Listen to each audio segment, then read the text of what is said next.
Queen's ultimate weapon to count on Boris Johnson's sidekick for the anti-Meghan campaign. According to an insider, the Queen used Boris Johnson's former ethics advisor, who resigned this week amid ongoing pressure on the Prime Minister, as her eyes and ears while working with Meghan Markle. Prime Minister Boris Johnson is being met with more troublesome headlines as Lord Geidt resigned from his role as his ethics advisor. As reported, Lord Geidt recently resigned as Johnson's aide over the PM's poor handling of the controversy around him having parties during COVID lockdown. Lord Geidt has also reportedly written a letter setting out why he has chosen to leave his post. Mr. Johnson is now facing pressure to publish this letter. While Lord Geidt may not be known to most Britons for his political role, he has held many important posts in his career. He was then reported called back to serve the royal family in 2019 by working closely with Meghan Markle while she was the vice president of the Queen's Commonwealth Trust. The Duchess of Sussex was a vice president of the organisation at the time. A royal source spilled the tea: Her Majesty values Lord Geidt's wise counsel. This new role gives him a formal status again. The insider further added, this was all part of the plan to introduce the Duchess to royal life. Lord Geidt will be Her Majesty's eyes and ears. Lord Geidt was later let go from his role in the royal family. However, the reasons behind his dismissal are not exactly clear. As for Meghan, she stepped down as senior royal alongside her husband Prince Harry in 2020 and then relocated to the US.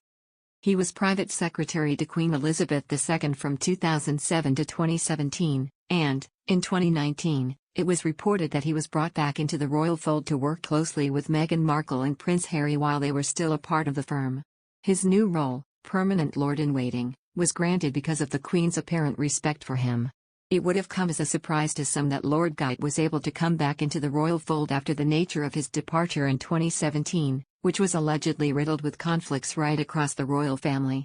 Royal biographer Matthew Dennison explained in his book The Queen how Prince Andrew and Prince Charles may have put the Queen under pressure to force Lord Geidt's resignation because of comments made about Prince Philip stepping down from royal duties.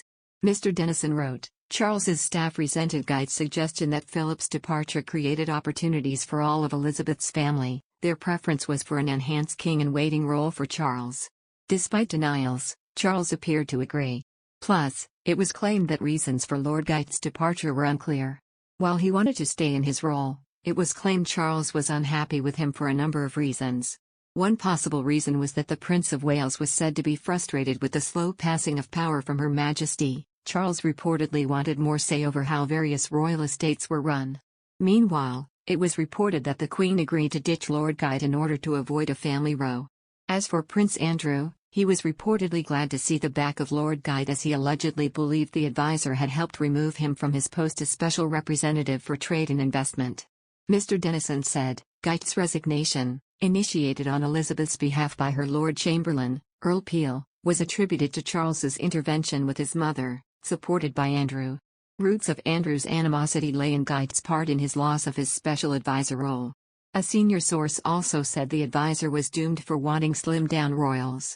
Mr. Dennison added Geidt had served the Queen well and may have anticipated remaining en post until her death.